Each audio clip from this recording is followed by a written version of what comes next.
노유진의 100분 토크. 오늘 단일 사안으로는 단연 글로벌 탑 뉴스죠. 사실상 디폴트가 선고된 상황에서 치러진 그리스 국민 투표요. 애초에 박빙이 될 것이라는 예상이 많았는데요. 그 예상을 뒤엎고 투표에 참가한 그리스 국민들의 60% 이상이 오히, 반대라는 뜻이죠. 긴축 요구를 거부했습니다.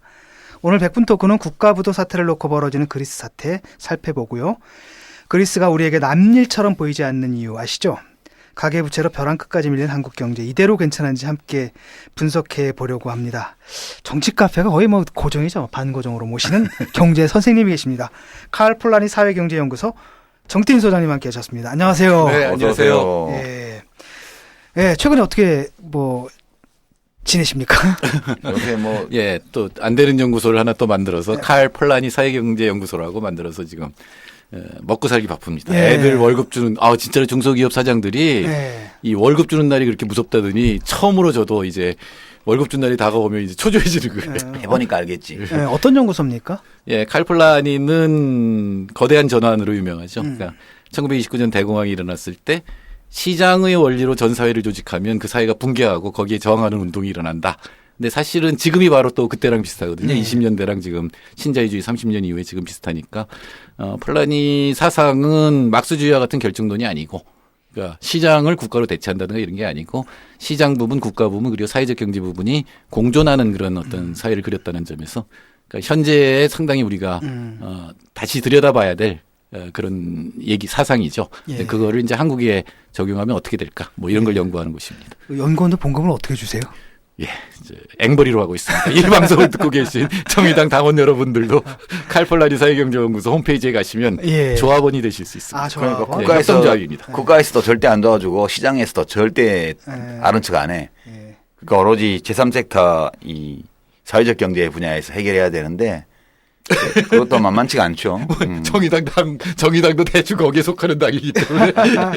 예, 경제 문제에 대해서 이제 관심 많으신 분들 여기 좀 그 홈페이지에 들어가셔가지고 후원도 좀 하시고요. 네. 예, 또 정보도 많이 얻어가시기 바랍니다.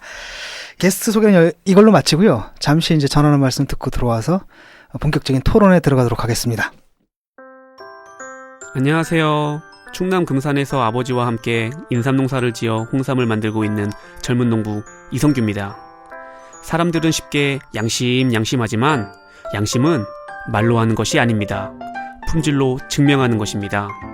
양심은 고지식의 대명사 아버지가, 품질은 항상 발전을 추구하는 아들이 각각 책임지는 환상적인 조화, 거기다 직거래라 가능한 합리적인 가격까지. 믿을 수 있는 홍삼 제품을 찾고 계신가요? 노력한 만큼 내어주는 자연의 마음을 알기에 참 착한 홍삼. 지금 검색창에 정성농장 홍삼을 검색하세요. 오늘 전 세계인이 가장 궁금해하는 소식입니다. 그리스 이게 어떻게 될까 하는 것인데요. 폭주하던 신자유주의가 유럽의 변방 그리스에서 저격됐다라는 의견부터 그렉시트와 이어질 대혼란이 지난 5년간의 긴축의 고통을 뛰어넘을 것이다 라는 전망까지 아주 다양합니다. 그냥 묻겠습니다. 소장님. 잘한 겁니까? 못한 겁니까? 이 결정. 네, 일단은 잘했다고 봐야죠. 아, 그래요? 예. 네. 그러니까 노라고 함으로써 이제 치프라스 총리가 지금 다시 이제 긴축안을 내놓은 거에 대해서 그러니까 구제금융의 조건이죠. 우리 외환위기 맞았을 때 IMF가 구제금융하면서 컨디셔널리티라고 해서 뭐 이제 규제 완화라든가 민영화라든가 이런 걸 요구를 했었거든요. 정리해고라든가. 예, 똑같은 거를 요구를 했는데 이번에 5년 전보다 강도가 더 강하게 왔거든요. 예. 근데 그거에 대해서 일단 국민들이 거부를 하니까 잘 되면 그다음에 재협상이고 안 되면 이제 만일에 독일 쪽이나 이런 쪽에서 계속 이걸 응징해야 된다. 이런 배짱이 같은 애들 응징해야 된다 그러면은 최악으로 갈 가능성도 있지만 일단은 현재의 안을 가지고 그리스 경제가 살아날 가능성은 제가 보기엔 거의 없거든요. 예. 그러니까 새로운 어떤 개혁안 같은 것들이 논의될 수 있다는 점에서는 저는 다행이라고 생각합니다. 좀 이 결과에 대해서 유럽연합이나 IMF나 이제 세계은행 같은 거 채권자인데 이쪽에서 무슨 반응 나온 게 있습니까? 그러니까 독일 데퓨티 저먼 챈슬러라고 돼 있는데 이게 아마 부총리 정도 되는 사람인 것 같은데 돌아올 수 없는 다리를 건넜다.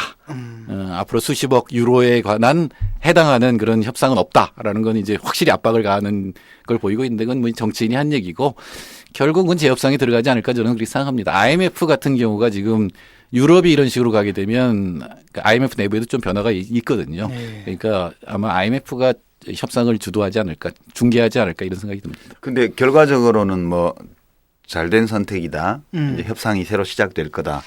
그리스 정부가 국민투표 이전보다는 좀 더 강화된 어떤 지위를 가지고 협상에 임할 수 있을 거다라는 이제 시리자 쪽의 그 치프라스 총리의 주장을 이제 그리스 국민들이 받아들여 준 거죠. 예. 그런데 저는 이제 그런 의문이 좀 들더라고요. 도대체 이런 사안을 이런 식으로 국민투표에 붙이는 게 이게 합당한 일이었나 원래부터. 그러니까 이렇게 생각하시면 돼요. 그러니까 우리가 외환위기를 맞았을 때도 마찬가지로 IMF가 구제금융하면서 조건을 줬는데 그걸 5년 동안 했어요. 예. 했는데 GDP가 5년 동안 25%가 줄어들고 1인당 GDP는 33%가 줄어들었거든요. 그러니까 이 4분의 3이 되고 그다음에 3분의 2가 원래는 그리스 1인당 GDP가 한 3만 달러 좀 넘었는데 예. 지금은 2만 달러 수준이거든요. 그러니까 우리보다 약간 아래로 떨어졌는데 그런 사람들한테 더 가혹한 조건으로 앞으로 또 계속 언제 끝날지도 모르는 그런 조건을 받아들이라 그러니까 그건 진짜 받아들일 수 없는 거고 그게 상당히 고압적이었거든요. 그러니까 치프라스 입장에서는 이제 자기가 재협상을 걸고 당선이 됐으니까 이 부분을 국민투표에 물어서 다시 협상의 여지를 만들려고 하는 것이고 독일이나 채권단 입장에서는 그 입장에서 이게 하나의 이 선리가 되면 가령 스페인이라든가 다른 나라들도 이게 문제가 될 수가 있으니까 잡으려고 하는 측면이 분명히 있죠. 예. 그런데 둘 사이에 걸린 둘 다의 문제는 이 그렉시트라든가 그러니까 그리스가 유로존에서 빠져나오고 그게 다른 연쇄 반응을 일으켜서 유로가 무너지는 이런 상황을 제일 두려워하겠죠. 둘 다. 예. 그 재협상을 한다고 하면은 뭐 조건이 좀 나아지나요? 그러니까 지금 조건 중에 예를 들어서 이런 건 바뀔 수 있죠. 연금을 약 10% 줄이라는 예. 주는 거, 그러니까 우리로 치면 10조 원 줄이라는 거, 1% 2016년까지 1% 줄이라는 게 있고 또 하나는 그리스의 이 국영 자산을 민영화라는 게 있어요. 또 하나는 제일 이제 반대된 게 제가 보기엔 합리적인데 IMF 쪽에서 안 받아준 게 뭐냐면은 증세입니다. 그러니까 부자 증세를 하려고 하는 거에 대해서 부가가치세를 올리라는 거거든요. 23%까지 올리라고 지금 요구를 했는데 이런 부분은 분명히 타협의 가능성이 있어요. 직접 증세를 받아들이고 이제 부가가치세를 올리면은 바로 소비가 줄어들거든요. 예. 그렇게 되면은 경제가 지금 이제 겨우 0.8% 되는데 5년 만에 그게 다시 마이너스로 갈 가능성이 있으니까 마이너스가 되는데 이 재정 적자를 줄일 가능성은 없잖아요. 그러니까 세수가 확 줄어들 테니까 아마 그런 면에서는 그러니까 개혁안을 새로 만들고 그걸 그리스 정부가 주도하는 형태로 만드는 게 사실 그리스 국민들도 따를 수 있잖아요. 그 정책에 대해서. 그게 저는 바람직한 방향이라고 저는 봅니다. 근데 이 시점에서 우리가 한번 짚어봐야 될 게 5년 전에 최초의 이제 남부 유럽 재정 위기, 이 그리스 위기가 왔을 때 그 첫 위기가 온 원인이 뭐였느냐? 그다음에 그 원인 진단을 하고 처방을 줘서 그 유럽중앙은행 쪽에서 처방을 줘서 5년간 했는데 문제 해결이 안 됐잖아요. 네. 2차 위기가 다시 온 거니까. 그러면 처음에 진단했던 원인이 뭐였고 그 진단이 잘못된 거냐? 아니면 네. 진단은 옳았는데 지난 5년간 처방이 뭐 잘못된 거냐? 나도 좀 이해가 안 되는 어느 게 쪽이에요?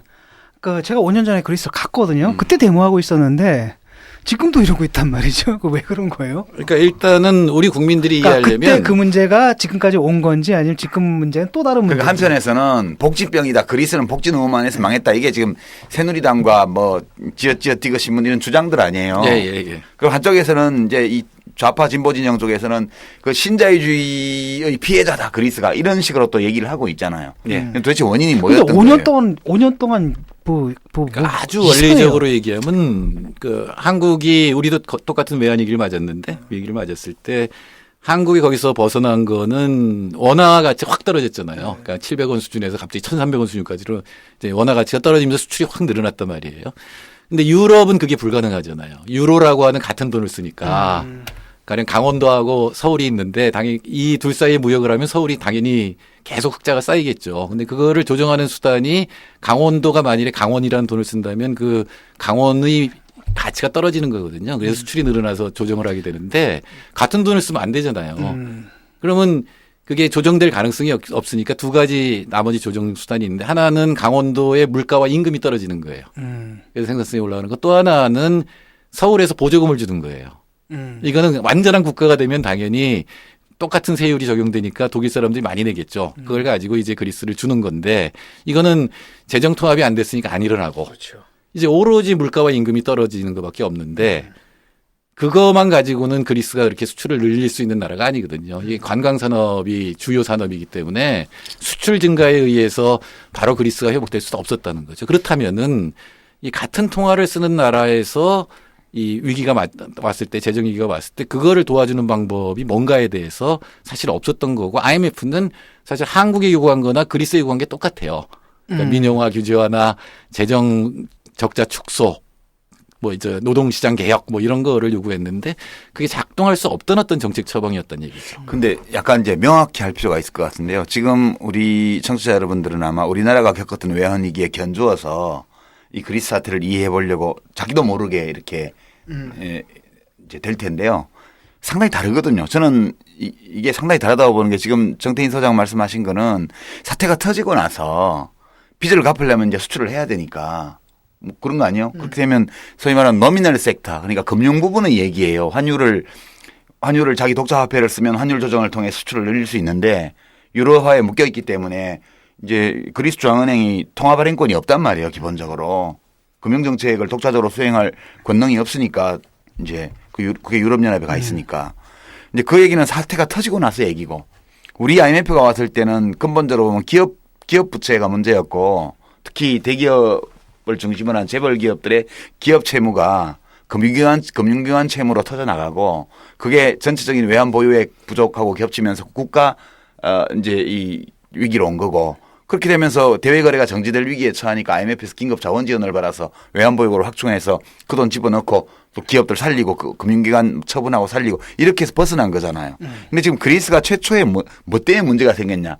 여기 기업의 부채 때문에 생긴 게 아니잖아요. 그렇죠. 재정 적자죠. 그렇죠. 그러니까 정부의 문제였잖아요. 처음부터. 그러니까 정부가 문제가 되는 부분인데, 그러니까 2001년에 그리스가 이제 유로화를 받아들이거든요. 이제 유로존에 들어가는데, 그러니까 2010년까지, 2009년까지 약 9년 동안 문제가 없었단 말이죠. 근데 그 문제가 없었던 게 실제로 문제가 없었던 게 아니고, 그러니까 생산력 격차가 나면 계속 적자가 쌓이게 돼 있는데 그 부분을 금융이 메꿔버렸던 그렇죠. 거죠. 그러니까 특히 이제 유로화를 같이 쓰니까 그리스는 이자율이 높고 독일은 이자율이 낮을 수밖에 없어요. 국채는. 그렇죠. 근데 같이 수렴을 하게 되니까 독일 국채 수준으로 이자율이 점점 떨어지니까 그리스는 돈 빌려오는 게 너무나 좋았고, 그다음에 독일이나 프랑스 은행에서는 그 돈 빌려주는 게 있었고, 그렇죠. 또 하나 이제 거대 은행들이 파생 상품으로 그걸 분식을 했어요. 그래서 그리스의 적자가 쌓이는 걸 갖다가 예를 들어 골드만삭스 같은 데가 이 적자가 감춰버려 가지고 계속 야 이렇게 써도 괜찮은가 보다 하는 그런, 그러니까 금융이 어떻게 얘기하면 재정이 해야 될 역할을 대신할 수 있다고 믿었던 거죠. 그러니까 정부가 빚내서 돈을 쓴 거예요. 맞죠. 근본 원인을 말하자면 네. 정부가 장부에 잡히지 않는 빚을 내서 계속 돈을 쓰다가 어느 시점에 가서 그게 딱 막히니까 갑자기 정부가 부도가 나게 생겼잖아요. 그러니까 그 부분은 근데 분명히 근데 아무리 멍청한 정부다 하더라도 그걸 몰라요? 그러니까 그러니까 우리가 야 아무리 멍청해도 재벌들이 그렇게 돈을 막 빌려왔을까 하는 거나 마찬가지로 정부도 싼 가격으로 빌려오고 계속 대외 신용도가 높은 상태로 유지가 되니까 괜찮을 거라고 생각한 게 있었던 거죠. 그러니까 두 개의 공통점은 하나는 기업이고 하나는 국가지만 금융이 뭔가 대단한 지금 정말 환상적인 어떤 걸 해줄 거라고 믿은 게 있고, 실제로 IMF나 유럽 중앙은행이나 이런 데는 그런 걸 실제로 믿었어요. 그러니까 미국 연방준비제도이사회가 그랬듯이 바로 그런 부분들이 지금 깨진 거고, 다시 이제 이유를 생각한다면 그런 생산력 격차에 의해서 재정 적자가 쌓일 때 이 문제를 어떻게 해소할까는 이제 새로운 방법을 찾아내야 되는 거죠. 네, 또 하나의 질문.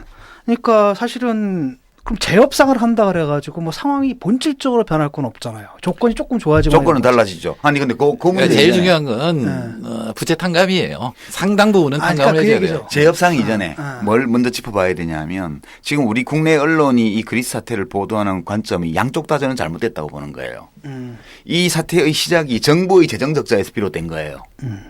정부가 오랫동안 재정 적자를 쌓아가면서 그걸 자기들도 심각한 걸 잘 몰랐고 국민들도 잘 못 느꼈고, 사실은 그 빌려주는 채권자들도 모르는 거죠. 못 느꼈고. 그러니까 지금 지난 5년 동안 그 국제기구 금융기구에서 돈을 빌리고 다시 꿔준 게 다 어디를 들어갔냐면 빚 갚는 데 다 들어갔단 말이에요. 예.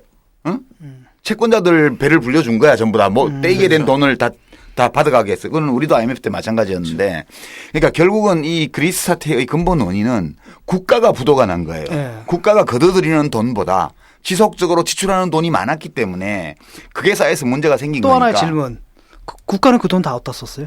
국민들한테 썼죠. 국가 운영하고 정부 운영하고 행정 운영하고 그다음에 뭐 연금 지급하고 뭐 이런 데 다 쓴 거예요. 그러니까 그 복지병이다 뭐 이렇게 얘기하는 게 그러니까 그리스의 절대적인 복지 수준이 높다고 보여지진 않아요. 유럽 다른 나라들하고 비교해 보면 문제는 세수예요. 그렇지. 세금을 제대로 걷어들이지 않고 그리고 지출은 유럽 그대로 한 수준까지가 유로가 됐으니까 유럽 수준까지 가는데 문제가 생긴다는 누구나 알잖아요. 예. 아 근데 이게 금융임을 메꿔줄 것 같거든요. 그렇죠. 그리고 외국의 신용평가도 계속 괜찮다고 나왔고 그러니까 이런 어떤 환상 속의 한 심정가다 깨지니까 복지 쪽으로 돈을 많이 쓴 게 예, 아니라 그러니까 세수를 예. 그러니까 이렇게 해보죠. 정부가 부도가 나는 이유는 뻔해요. 그거는 뭐 동서고금을 막론하고 세금으로 걷어들인 돈보다 더 많은 지출을 하면 정부가 거덜나는 빚을 지는 거예요. 네. 근데 이게 장기적으로 지속적으로 정부가 이렇게 되면 붕괴하는 거죠. 근데 결국은 그 돈을 어디다 썼냐라고 할 때 우리나라 일부 보수 언론들 쪽에서는 복지에다가 다 써서 그렇거든요. 거짓말이에요. 복지 그렇게 많이 쓰지 않았어요. 두 번째. 그러면 신자유주의 때문이냐? 그거 아니에요. 신자유주의 무슨 감세 이런 거잖아요. 국가가 퇴각하고 이런 건데 세금을 제대로 안 걷었다고요. 문제는. 사실상 감세잖아요. 그러니까 신자유주의라고 하는 거는 이제 5년 동안의 정책은 분명히 그렇지. 신자유주의 근데 정책이에요. 그 전에 무슨 그리스 정부가 신자유주의해서 그렇게 펑크가 난 게 아니고 정부가 일을 똑바로 못한 거야. 그렇지. 그러니까 처음부터 세금을 제대로 못 걷었고 지출하는 거는 정부가 해야 될 일이 있기 때문에 했고 그리고 그거를 뭘로 감당했냐면 유로존에 들어가서 잠시 착시 현상이 있어서 그걸 금융 쪽에서 메꿔가지고 하다 보니까 펑크가 난 거고 이랬으면 5년 전에 이걸 진단을 해서 세금을 제대로 걷고 지출을 낭비를 줄이고 그렇잖아요. 경제를 그리고 성장률을 올리고 이 정책을 써야 되는데 거꾸로 긴축을 5년 전부터 이미 긴축을 시행하게 했고 정부가 그 안에도 이제 취약한 판국에 민영화 추진을 했고 그러고 이게 소득세나 이런 거 못 올리게 한 거 아니에요. 부자들 세금 걷는 거를. 그러니까 문제가 더 심각해졌고 돈 빌려줘서 그 돈을 다시 지들 금융기관이 준 빚을 회수하는 데 써버린 거야. 그러니까 문제가 해결이 안 되고 지금까지 이게 내 진단인데 네, 맞습니다. 이런 거 아니에요? 예, 내가 저기 웃은 거는 그 안에도 이런 사투리 생겼고 그 전라도 사투리 아니에요? 나도 그래가지고 뭔가 좀 이상하다. 예, 맞습니다. 지금 저기 그러니까 유 작가가 예. 이 정의하신 게 예를 들어가지고 다 맞습니다. 그러니까 진보 쪽에서 이게 신자유주의 정책 때문이다 그러는데 아니다. 원인이 정부가 일을 정부가 제대로 안 실패한 해서 거다. 그래. 어? 멍청한 거다. 어. 그다음에 보수 쪽에서는 복제 썼다. 그것도 거짓말이다. 거짓말이에요, 복지 그것도. 지출은 그렇게 많지 않았다. 하긴 했지만 그렇게 네. 복지병 때문에 정부가 부도났다고 말할 수가 그다음에 없어요. 5년간의 그 프로그램은 오히려 문제를 악화시키는. 그렇죠. 성장률을 떨어뜨리고. 그러니까 EU 입장에서 보면 같은 통화를 도입했을 때 서로 생산성 격차가 달라서 생기는 문제를 어떻게 해결하느냐. 제일 정확한 건 뭐냐 국가라면은 재정으로 이렇게 도와줘야 그렇죠. 되는 거 아니에요.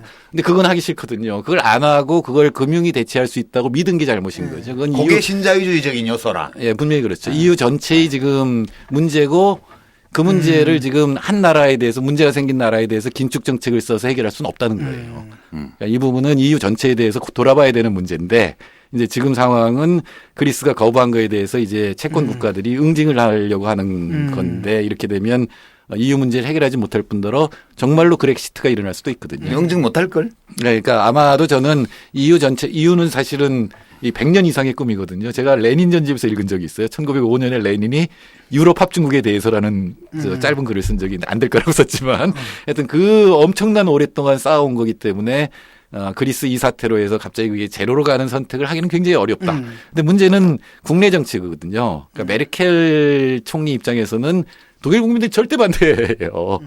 그러니까 저는 이걸 갖다 무슨 그러니까 질서 자유주의의 전통이라 그러는데 그건 아닌 것 같아요. 제가 보기에는 통독의 경험이 아직 생생하거든요. 그렇지.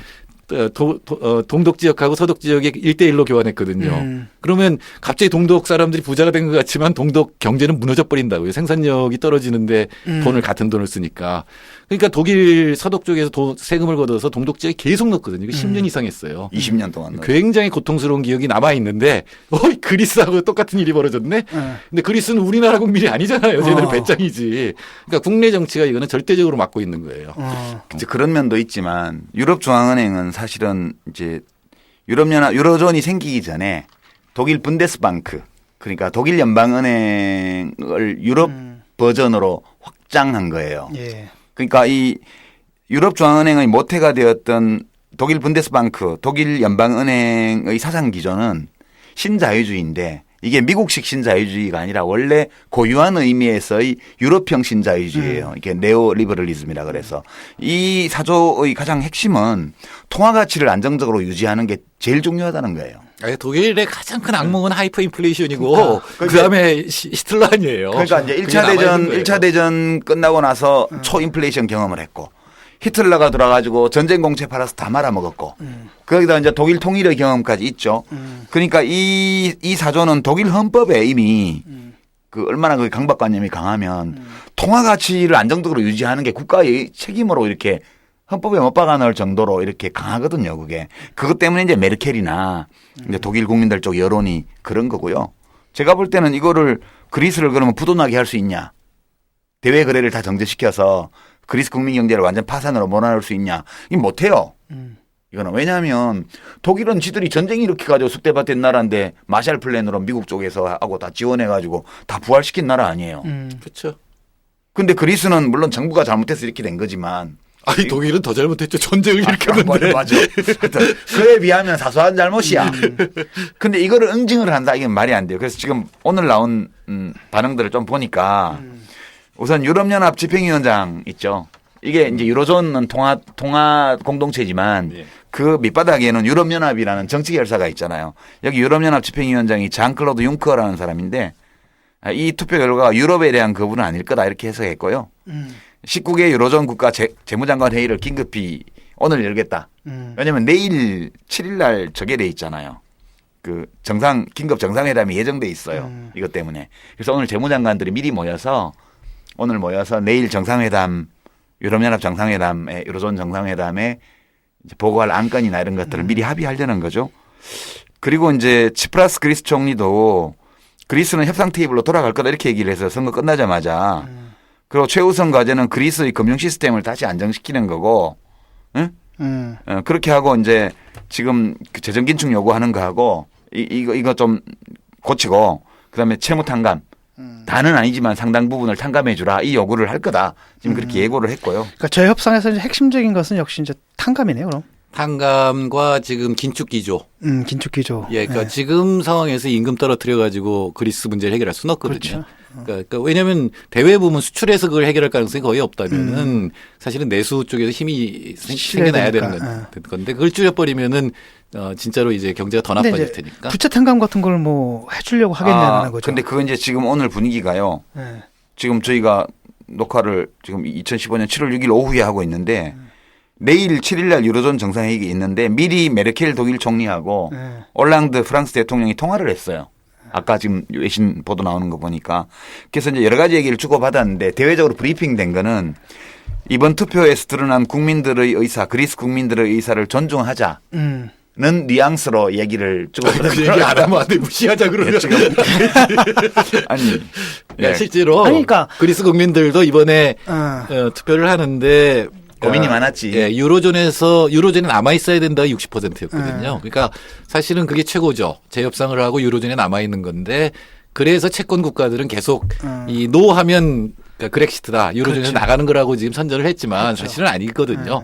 노 한다고 해서 바로 나가는 건 아니고. 그럼 니네 이날까지 그렇게 나오면 빚잔치 해버릴 거야. 이렇게 얘기를 했고 채권자 쪽에서는 그럼 우리 집에서 쫓겨나는 거야. 그러고 있는데 그렇죠. 에이 쫓아내지는 못해. 이렇게 얘기해서 이제 그러면 쫓아내지 못하는 쪽에 지금 한 표. 이렇게 국민투표 결과가 나온 거지 뭐. 그렇죠. 그래서 지금 아마 이제 협상이 이제 일어날 거예요. 근데 어느 정도나 부채를 탕감해주고 부채 규모가 어느 정도나 되나요? 지금 사실은 네. 아까 탕감해 주는 게 가능한 이유는 뭐냐면 그동안에 5년 동안 한 일이 뭐냐면 다 민간은행이 빌려줬을 거 아니에요. 독일이나 그렇지. 프랑스에. 그걸 다 공적 부채로 바꿔놨어요. 그러니까 민간은 갚아주고 왜냐면 이제 공적으로 이제 돈이 구제금융이 들어오면 그걸 독일이나 프랑스 은행이 준 거예요. 돈을. 그렇지. 거의 70~80% 다 갚았어요. 네. 그렇기 때문에 이제는 공적인 것끼리 남은 거죠. 네. 그러니까 정부가 탕감해주면 되는 수준이죠. 민간은 탕감해주면 망할 수도 있으니까 그걸 못하겠지만 그 수준이기 때문에 어느 정도는 저는 합의는 이루어질 거예요. 문제는 물론 치프라스가 성공한 거죠. 이 벼랑 끝 전술에 의해서 상당한 성과를 거둔 건데 저는 그렇게 생각합니다. 지금 통합이 앞서간 거에 문제가 드러났기 때문에 EU 전체가 현재의 제도에 대해서 검토를 해야지 안 그러면은 계속 일어날 수 있는 일들이거든요. 그거를 반항하는 걸 한번 잡자. 선례를 남기지 말자. 이렇게 해서 해결될 문제는 아니거든요. 제도 전체를 갖다가 아마 EU에서 검토를 해야 될 겁니다. 예. 자, 그러면 마지막 질문이요. 이런 거예요. 사실은 이제 우리가 그리스 사태를 주목하는 거는 1차적으로는 이게 우리 경제에 미칠 영향, 세계 경제에 미칠 영향 이런 게 걱정도 되지만 다른 한편은 우리는 그리스처럼 될 가능성 없나? 될 위험 없나? 이런 걱정이 좀 있는 거거든요. 그래서 있죠. 지금 이제 제가 이 사태와 관련해서 우리가 따져봐야 될 거는 예컨대 일부 채무를 탕감해 준다는 거는 사실은 유럽중앙은행이 그 책임을 대신 떠맡는 거죠. 사실은 통화발행권을 유럽중앙은행이 갖고 있기 때문에 결국은 그걸 다 메꾸는 거예요. 네, 뭐 지워버리는 거죠. 그렇게 뭐. 되는 거고. 그렇죠. 그렇게 되는 거고 이제 그러면 일부 탕감하고 그다음에 지금 이제 갚기로 돼 있는 빚 못 갚은 거 이거 안 갚으니까 그 뒤에 또 추가로 재정 지원하기로 한 거 자금 지원하기로 한 걸 묶었잖아요. 그러면 계속해서 지원을 하면 일부 탕감하고 계속 지원하고 협상이 타협이 돼 가지고 이제 그리스가 유로존에 남아 있으면 그러면 그리스 재정 위기는 해소되는가? 그러니까 이 문제예요.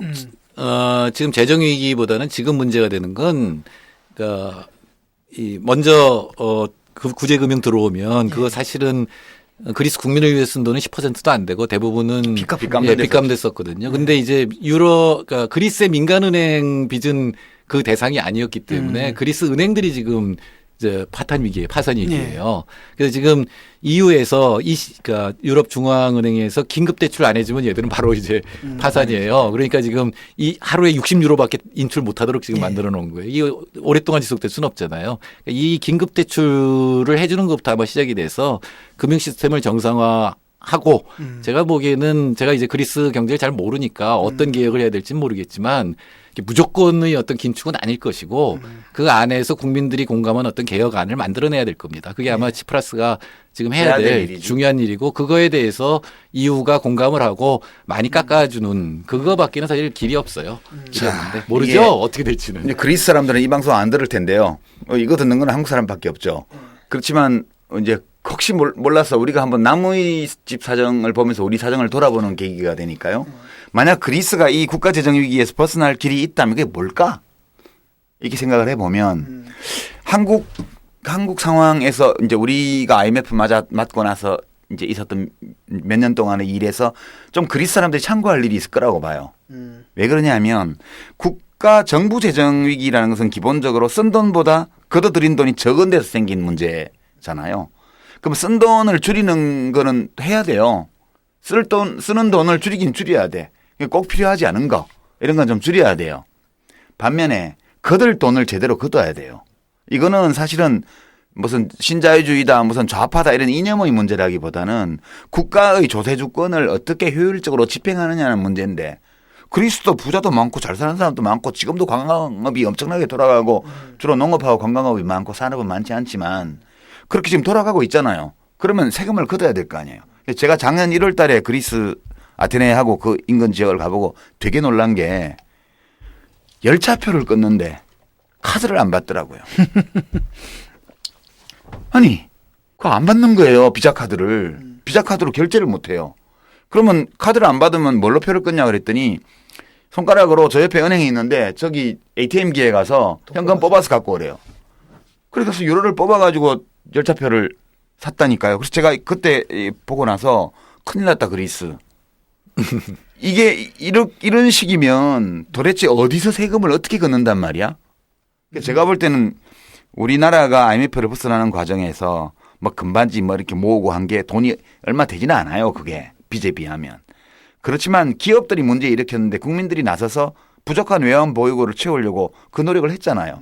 심리적으로 보면 이럴 때는 뭉쳐서 단결해서 어떻게든 위기를 극복해야 된다는 그런 정서 이런 것들이 있었죠. 옛날 국제부상운동 얘기도 나오고 저는 그리스 국민에게 필요한 게 이거고 치프라스 총리가 어떻게든 국민들의 마음을 모아서 해법 패키지를 강구를 하고 그다음에 이 해법을 집행하는데 필요한 출혈, 고통 분담 이런 거에 대해서 국민들에게 이야기할 것 다 정직하게 얘기하고 그리고 이제 능력이 더 되는 사람은 그래 우리가 좀 더 감당해야 돼 이렇게 또 나와주고 이런 걸 하지 않으면 극복 못할 거다 그렇게 봐요. 정확히는 잘 모르겠습니다만 우리나라보다 빈부격차도 심한 것 같아요. 그러니까 대충 통계를 보면은 그러니까 특히 이제 중요한 관광산업과 관련된 거라든가 해운 조선과 관련된 게 굉장히 집중돼 있는데 이 사람들은 그야말로 세금을 안 내고 그리고 정치권하고 연결돼 있었던 것 같아요. 치프라스가 갑자기 뛰어오른 이유도 그 전의 여당이든 야당이든 부패가 이 심해. 거대 정당이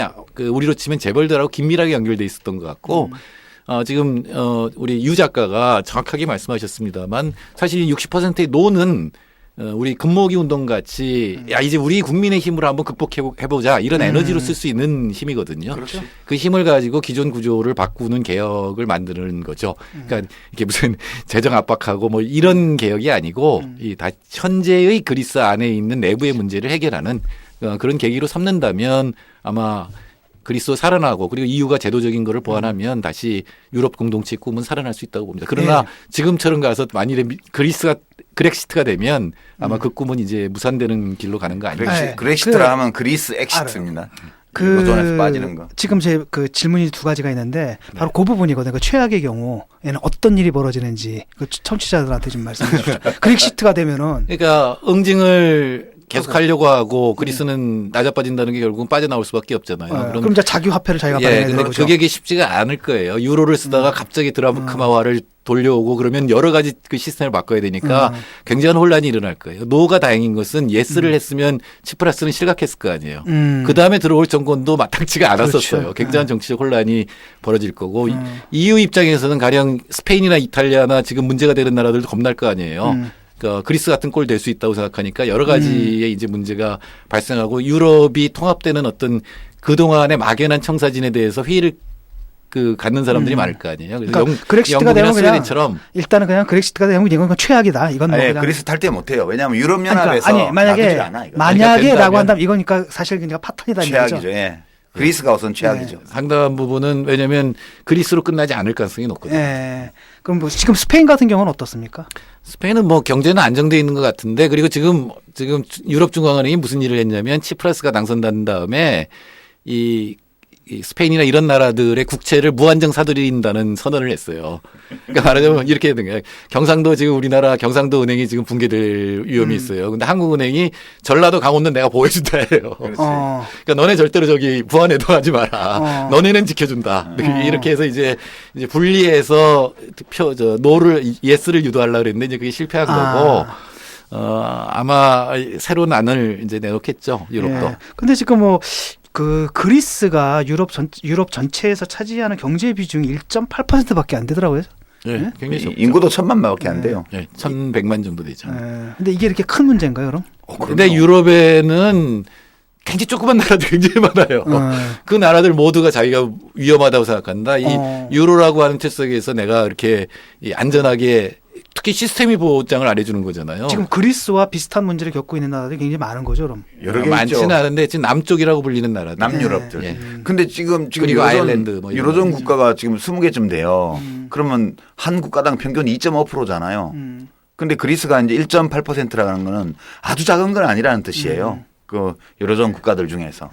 예. 그리고 이제 우리나라 경제 문제로 이제 돌아가기 전에 또 하나 질문을 하자면 IMF 때 있죠. 우리가 이제 IMF 프로그램을 그냥 거의 다 모두 다 받아들였잖아요. 네. 그때 다른 선택의 가능성은 없었을까요? 우리 정부로서는? 뭐 있었을 수 있는데 일단 뭐 파산한 다음에 그러니까 우리나라도 결국은 금융 시스템이 붕괴되면 그다음 다 끝이니까 그다음에 다시 어떤 일을 하기는 힘들었겠죠. 저는 상당히 현명하게 했고 그리고 IMF도 한국이 회복되면서 IMF의 가장 큰 문제는 고금리에 의해서 산업구조 조정을 촉진한다는 그 발상이었거든요. 그건 상당히 나중에 이제 고금리는 자기가 잘못했다고 인정하면서 내렸거든요. 우리도 그렇게 갈 수 있을까? 그리스도 그런 방식으로 갈 수도 있을지 모르는데 이건 일어난 일이거든요. 5년 동안 했는데 가령 우리 97년에 돈 받았잖아요. 근데 2002년에 GDP가 25% 없어지고 1인당 GDP는 3분의 1이 날아갔다고 생각해 보세요. 그럼 당연히 저항할 수밖에 없어요. 그 이전의 정책이 잘못됐다는 거는 확실하거든요. 그러니까 정책을 바꾸기를 원하는 건 분명하고 그러니까 지난 5년 동안 제대로 못한 거지. 그죠? 그 증거고. 작동을 그러니까 안 우리나라 하는 같은 경우 IMF 뭐 사태 때 뭐 나름대로 프로그램 받으면 제대로 잘 진행한 건가요? 우리나라는 이제 환율이 움직였으니까. 그리스 가장 결정적 차이는 그리스는 환율이 못 움직이거든요. 환율이 못 움직이니까. 예.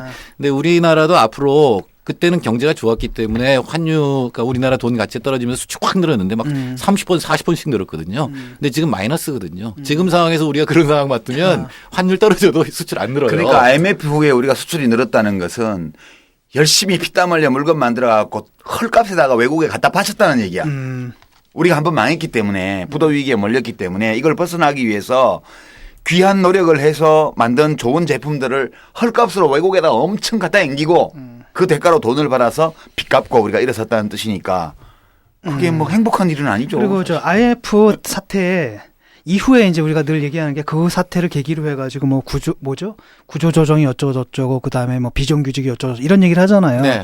근데 지금 뭐 예컨대 그 고용 안정성이 깨지고 뭐 비정규직이 막 늘어나고 이런 것들이 IMF에서 요구한 프로그램 안에 들어 있었던 건가요? 그렇죠. 그러니까 지금 그러니까 그걸 모든 우리가 거부할 수는 없었던 건가요? 예, 모든 우리나라 거시 지표가 97, 6, 7년경에 다 꺾이는데 그 중에 사람들한테 굉장히 큰 걸 남긴 게 뭐냐면은 그 고용 해고예요. 그렇죠. 대규모 해고가 이러니까 이 나만은 살아남아야 된다는 생각이 굉장히 나와 내 가족만은 어떻게든 살아남아야 된다는 게 굉장히 강해졌죠. 그래서 자기 개발서가 예, 그다음에 엄청난 붐을 이뤘죠. 그러니까 경쟁을 당연히 하게 여기고 뭔가 사회적인 문제를 같이 해결하는 게 아니라 자기 혼자 해결하려고 하는 게 굉장히 커졌고 그게 지금 우리나라의 큰 문제가 되는 건 사실이거든요. 그래서 물론 IMF 구제금융을 빨리 졸업한 건 사실이지만 그 후유증은 지금까지 남아있다고 봐야 되거든요. 그러니까 잘 해결한 거다라고 보기는 좀 어렵고 그게 그거 신자유주의인 거예요. 그게 신자유주의인 예, 거예요. 그거 역시 지금 이제 극복해야 될 과제죠.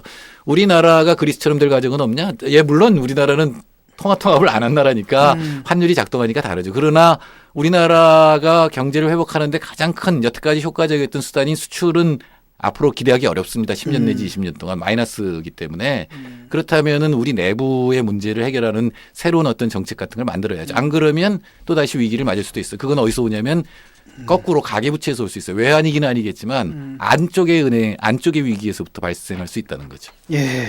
좀 한심한 건 뭐냐면 그 그리스 사태를 보게 되면 아니 그 나라가 그 꼴이 되도록 아무도 그 상황의 심각성을 인식하지 못했고 그다음 사태가 닥친 후로도 5년의 시간이 있었잖아요. 그 사이에 이상한 프로그램을 가지고 막 허비하고 그동안에 이제 그리스의 정치권은 뭘 했느냐 이런 문제점이 있고요. 그래서 시리자가 등장한 거예요. 네. 그런데 이제 94, 5년경 우리나라도 95, 6년경 우리나라도 그랬죠. 잘 나가는 줄 알았지. 갑자기 OECD도 가입하고 뭐 그거겠네요. 그러니까 네, 사실은 그러다 하면 안 그런 거죠. 거겠죠.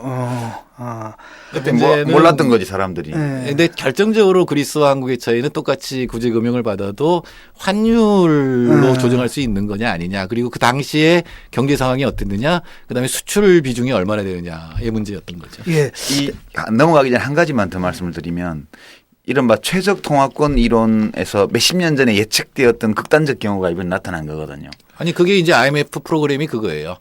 그러니까 환율이 작동을 못하면 내부 조정이라고 해가지고 임금 떨어지고 물가 떨어져서 경쟁력이 높아진다는 거거든요. 근데 이게 작동을 안 했어요 9년 동안. 그러다 2009년부터 IMF가 그걸 강제로 실행시킨 거예요. 그래서 임금 떨어지고 물가 떨어지고 그러니까 GDP도 떨어졌는데 그게 그리스 국민들한테 행복한 상황이 아닌 거죠. 계속 경제가 나쁜 그러니까 거죠. 그 통화를 확대를 할 때 그러니까 유로존을 만들 때 제기되었던 그 비관적인 지적 중에 하나가 동일 화폐를 사용하는 최적 범위가 있다는 주장이었어요. 그러니까 무조건 온 세계가 다 예컨대 달러만 쓴다 그러면 경제가 잘 될 거 아니야. 아니라는 거예요. 동일한 화폐를 사용하는 적정한 지리적 범위가 있다는 이론이 있는데 이 유로존이 잘못되면 그 최적 통화권 범위를 넘어서는 정도로 규모가 확대되어서 문제가 생길 거다. 예를 들어서 회원국 중에 어느 나라는 경기가 하락을 했고 불황에 빠져 있고 다른 데는 호황이면 호황인 나라는 긴축 정책을 써야 돼요. 금융을. 불황인 나라는 이제 확장 정책을 써야 되는데 이게 각각 중앙은행을 갖고 있으면 각각 알아서 하면 되는데 하나의 중앙은행으로 다 같은 통화로 묶여 있게 되면 그 통화 정책을 못 쓴다는 거예요. 각각 다르게. 그렇게 되면서 이 경기 하락을 경험하고 있는 국가에서 이 통화 정책을 확장적으로 쓸 수 없음으로 인해서 불황이 심화되고 누적적인 경기 악화가 와서 경제가 파탄에 빠지는 일이 생길 수 있다. 이런 지적이 있었는데 지금 그리스가 사실 유로존에서 얻는 것도 많지만 독립적 통화 정책을 쓸 수 없음으로 해가지고 지금 경기 대처를 못하는 거 아니에요. 이제 그런 면이 있긴 하죠. 그렇지만 그 대전제는 이것은 통화 정책의 문제라기보다는 재정 적자로 인한 거기 때문에 국가의 조세주권을 정확하게 수립하는 것이 그러니까 제일 그게 중요하다는 거죠. 단순하게 이렇게 범위가 넓어져서 문제가 생긴다기보다는 이제 통화도 주권에 해당하는 거잖아요. 그거는 하나로 통일해 놓고 재정은 따로 운영한다 그러면 이게 문제가 될 수밖에 없어요. 그다음에 그거는 각국의 민주주의가 해결할 수 없는 문제가 되잖아요. 그렇죠. 독일 국민 입장에서 보면 야 우리는 그동안 계속 또 독일은 막 그런 계속 했어요. 긴축 비슷하게 해서 임금 억제하라 그러고 개혁을 계속 해가지고 돈을 좀 벌었는데 그걸 연금도 갖다 많이 깎았어 독일은. 다른 나라에 주라 그러니까 이건 국내 짜증나는 정치상은 거죠, 이제. 도저히 받아들일 수 없는 거죠. 그래서 처음에 재정 적자가 일어났을 때 학자들 중에는 이런 얘기를 했어요. 문제는 재정의 적자가 아니라 민주주의 적자다. 데피시트 오브 디마크로시다. 그러니까 같은 나라라고 하는 정체성 그리고 이 안에서는 같은 민주주의가 적용돼야 된다라는 생각이 아직은 멀었거든요. 네, 그런 상태에서 통화만 통합되어 있을 때 어떤 문제가 벌어질 수 있는지를 보여준 거죠. 유로존 국가가 하나의 국가가 되면 돼. 20개 정도의 유로존 국가들이 진짜 하나의 정부 아래 아니요. 결속한 정말 하나의 무식한- 국가가 제가 되면 그러니까 전라도 나쁘면 전라도 보조금 줘야지. 근데 그걸 안 한 거예요. 무식한 질문을 네. 할게요. 아니, 지금까지 유식한 질문이었어요. 좀 말고. 아니 그 왜 유럽으로 묶여야 되는 거예요? 그 경제적으로 무슨 이익이 있나요? 있죠. 그게 처음에 뭐였냐면은 유럽 합중국이었어요. 그 모토가 처음에 그 미국이 생겼을 때 그 진짜로 산것들이 가서 만든 나라잖아요. 근데 성장률 막 높아지고 힘이 커지니까 유럽 합중국, 그러니까 미국의 주처럼 다 유럽이 들어가서 합중국으로 만들면 안 되겠느냐라는 발상이 나왔고 그 다음에는 전쟁이 2번 일어나잖아요. 그러니까 독일이 2번이나 전쟁을 일으키니까 어떻게 전쟁을 안 일으키고 우리끼리 평화롭게 살 수 있을까? 이게 사실은 EU의 꿈이죠. 유럽 통합의 꿈이 바로 근데 그거였죠. 그 경제적 동기라기보다 정치적 동기잖아요. 그리고 처음에 석탄 철강 공동체를 만든 이유가 유럽에서 전쟁이 일어날 때 보면 프랑스와 독일 사이에 있는 석탄지대, 철강지대를 루르 놓고 뭐 이런 뭐 알자스 로렌 전쟁이 뭐 일어나니까 그거 자체를 공동체를 만들자는 것부터 시작했거든요. 근데 제가 보기에 굉장히 빨리 진전됐는데 갑자기 탁 튄 게 뭐냐면 통합이었어요. 원래 이론에서는 통합이 맨 나중에 가 있었는데 그거부터 하고 야 금융이 뭔가를 해줄 것 같다. 그때 막 이제 금융혁신에 대한 환상이 있었기 때문에 제 생각에는 전 세계가 그거에 따라서 한 30년 환상 속에 빠졌다가 전 세계에서 지금 화폐 통합할 때 금융위기라는- 기억나거든요. 화폐 통합 반대하는 사람들 있잖아요. 그 동전 수집가들. 우리는 뭘 먹으라는 얘기냐면서 막 반대했던. 사실 이런 거예요. 유럽연합이 유로존으로 통합되고 하나의 이제 경제 공동체잖아요. 지금은 국경도 없고 지금 거주 이전도 막 하고 서로 간에 관세도 하나도 없고 지금 다 그래요. 그 이야기는 대한민국이 16개 시도가 각각 독립된 공화국으로 전부 다 다른 화폐 체계와 각자의 관세 체계를 가지고 있던 상태에서 이 16개 시도가 전부 다 국경을 허물고 같은 화폐를 사용을 하고 관세를 다 없애버린 상태예요. 모두가 다 이익을 보겠죠, 기본적으로. 그런 거니까 유럽연합이라는 이 발상 자체는 훌륭한 거고. 그다음에 그동안에 그러니까 실제로 이익을 봐온 거죠. 그렇죠. 네. 근데 통합 이후에 금융 다 버블 상태였거든요. 그게 꺼지면서 이 격차가 드러나고 이게 다 재정 위기로 나타났던 예. 거죠. 다음 문제 넘어가기 전에 잠깐 브릿지로. 그러니까 우리가 식사할 때 얘기를 하셨잖아요. 정태인 소장께서 오늘 이 문제를 얘기하려면 유시민 작가의 보수성이 드러날 것이다라고 하는데 무슨 의미입니까 그게? 아니 뭐 조금 전에 약간의 독일에 대한 독일 편 들어줄까봐.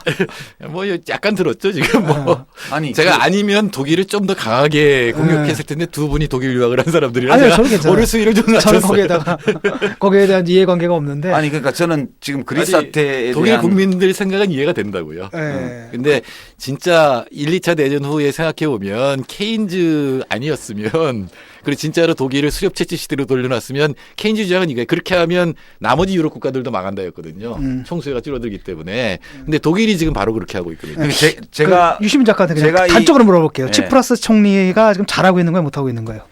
굉장히 위험한 식으로 정치를 하고 있어요. 야, 굉장히 위험하게. 지금 이렇게 대립이 나와야 예. 되는 거야. 굉장히 위험한 방식으로 정치를 하고 있고 그다음에 그거밖에 없었다는 좀 생각이 철딱서니가 없어. 내가 볼 때는. 그런데 지금은 그리스가 사실 약간 철딱서니 없는 리더십이 필요한지도 몰라요. 노회한 정치적 리더십 가지고는 이거를 극복을 못하고 에너지를 모아야 돼요, 지금은. 그래서 저는 시리자나 이제 치프라스 총리가 잘 생각해 봤으면 좋을 것 같아요. 자기들이 가지고 있는 기존의 이론 또 사고방식 이거 하고 채권단을 비롯해서 이제 이 유럽중앙은행에서 통화 가치의 안정을 최우선으로 치는 이 사람들의 요구 이걸 좀 더 경청해야 된다고 봐요. 그래서 이 둘 사이에서 지금 이번에 4대6 으로 갈라진 이 국민투표에서 반대한 사람들이 왜 반대표를 던졌고 이걸 받아들여야 된다고 생각하는 사람은 왜 그런 일인지 좀 살펴봐서 뭔가 하나로 국민들의 에너지를 결집해서 이 재정 적자를 돌파할 수 있는 그런 길을 찾지 않으면 예. 두 분 사이에 어려워요. 묘한 뭔가 약간의 그 이거 불일치가 있거든요. 원래 있었어요. 근데 노무현 그게 대통령이 뭘까? 노무현 대통령이 옛날에 그랬어요. 네. 유시민 씨는 자유주의자고 정태인 씨는 좌파죠 그랬죠. 그러니까 옛날부터 있었던 차이예요. 아, 예. 정확하게 보고 계셨고 그 정도의 차이입니다. 예. 자, 이제 우리 그 현실로 좀 넘어와 가지고요. 그 최경환 씨가 초이노맥스 얘기한 지가 이제 1년 넘었죠? 네네. 1년 넘었고 근데 지금 지표로 이제 그 결과들이 나타나고 있는데 어떻게 보십니까? 영화 숙취의 소재 잔혹사 중에서 야, 이 폭탄주야! 네가 그렇게 알코올 도수가 높아? 회식 자리로 따라와! 이 술 마시면 개 되는 놈이 어디서 헛개 음료 좀 사놨냐? 0.5% 들은 거? 숙취해서 성분 적은 것들은 빠져. 술술 풀리고로 바꿨다 이것들아. 우와 자연 유래의 화인빛 도분말이 48%? 특허까지 있는데? 술술 풀리고 대한민국 술자리 다 먹고 하라 그래! 딴지마켓에서 최저가 판매 중인 술술 풀리고가 숙취의 소재 잔혹사를 끝내드립니다. 뭐 가계부채는 계속 늘어나고 있었고, 근데 이제 위험하다라고 하는 거는 이제 부동산 가격을 올리는 정책을 온갖 썼잖아요. 예. 그리고 나서 금리가 떨어지면서 지금 확 그 부동산 때문에 생긴 부채가 확 늘어났거든요. 예. 지금 뭐 그래서 상당히 위험한 수위에 들어갔다라는 생각이 듭니다. 가계 부채 총액이 1,100조 돌파해서 1,200조까지 갔다는 얘기도 나오고 있는데. 저는 가계부채보다 정부부채가 더 문제라고 봐요. 왜냐하면 가계부채는요, 이게 한쪽으로는 부채지만 누군가 또 자산을 가지고 자산이니까, 있어요. 근데 아파트를 사면서 빚어서 아파트 산 거 아니에요. 그러면 한쪽에는 부채가 있지만 다른 쪽에는 자산이 또 있는 거예요. 예. 그리고 금융기관이 이제 대출을 해줘서 금융기관에 이제 채무를 쥐고 있는데 사람들은 또 금융기관의 예금을 민간 가게들이 다 갖고 있어요. 이제 어떻게 보면 민간 가게의 부채는 이 민간 가게가 금융기관에 대해서 가지고 있는 채권이라든가 또는 이제 현재 갖고 있는 자산을 보면 큰 문제가 아닐 수도 있어요. 너무 빠른 속도로 이제 이 부동산 가격이 움직이거나 이렇지만 않으면 부채를 아는 상태에서도 갈 수 있다고 봐요. 근데 제가 진짜 심각하게 생각하는 거는 정부 부채예요. 정부 부채 지금 국가 부채예요. 금년도에 지금 50조 원 넘어간다는 거 아니에요? 이번에 추경하고 나면? 네, 뭐 저는 그 우리 유 작가가 지금 자기의 원래 그 이론하고 좀 바꿔줬는데 원래 국가부채는 케인지안 쪽에서는 국가부채는 큰 문제 아니라고 생각하는 거죠. 조금 전에도 자산이 있기 때문에 한쪽에 대차대조해서 자산으로 잡히기 때문에 문제 없다 그러지만 문제 있거든요. 그러니까 가계부채도 문제가 됩니다. 왜 그러냐면은 지금 국민소득 증가율보다 부채 증가율이 2배 정도 높아요. 그건 계속 부채가 쌓인다라는 거거든요. 그렇죠. 그리고 또 하나는 뭐냐면은 이 집값이 올라가는 동안은 괜찮은데 이 집을 담보로 해서 돈을 빌린 게 반 이상이거든요. 근데 집값이 떨어지면 갚아야 될 거 아니에요. 집을 그쵸. 팔아야 될 거 아니에요. 근데 동시에 집이 쏟아져 나오면 집값이 폭락을 하면 그 순간에는 은행이 파산할 수 있거든요. 네, 그 위험 수위까지 지금 도달해 있는 상태다라고 보여져요. 근데 지금 특히 이 이명박 정부 때도 그랬지만 최경환이 들어와서는 경제를 살릴 길이 없으니까 유일하게 살릴 길이 이 집값 올리는 거다.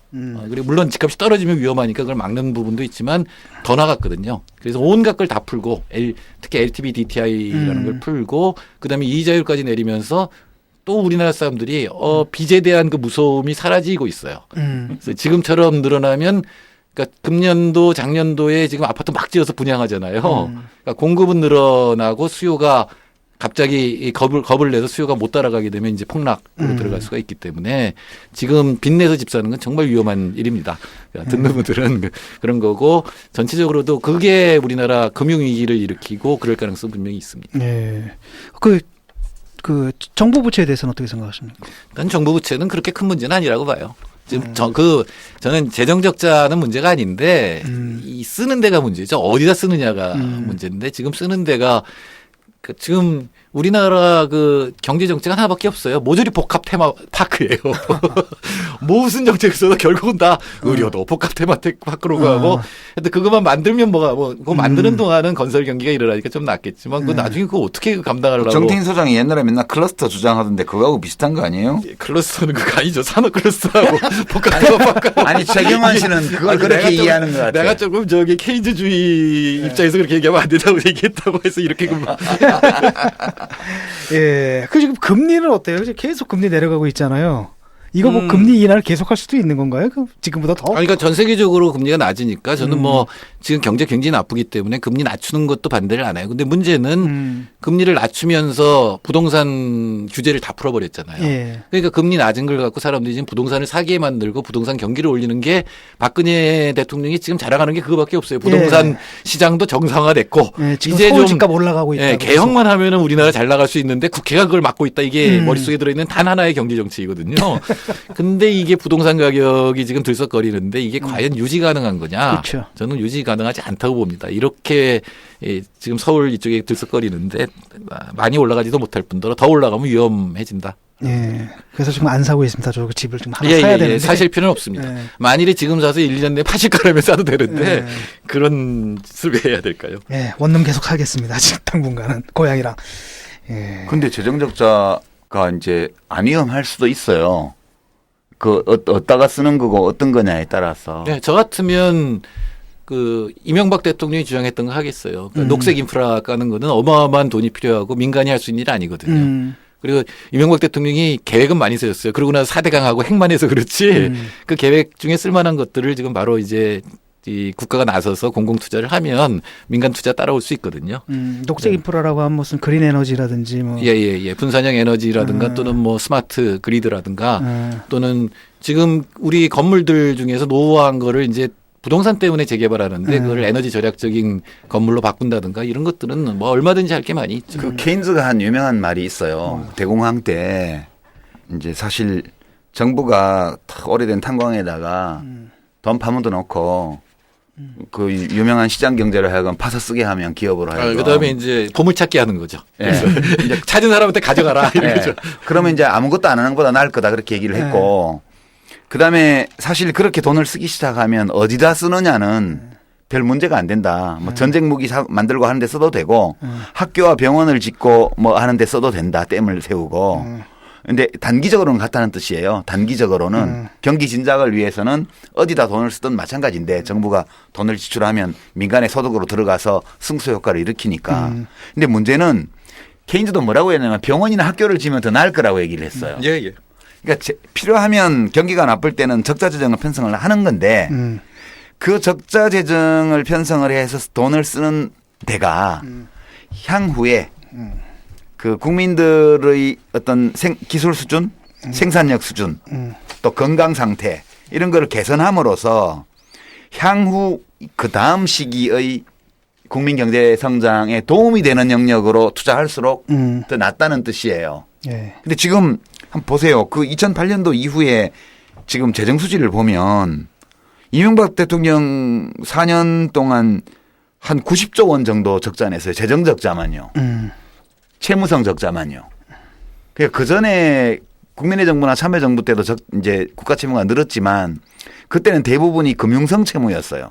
IMF로 인해서 생긴 그 뒷감당하는 거. 그다음에 환율 관리를 위한 외평채, 왜곡한 평형 채권 기금한 거 이런 거라서 이런 것들은 금융성 채무는 하여튼 채권 발행해서 돈 만들어서 그걸로 달러를 사들었으면 저쪽에 달러가 있잖아요. 예. 이자 비용이 좀 있긴 하지만 팔면 또 이건 돈이 돼요.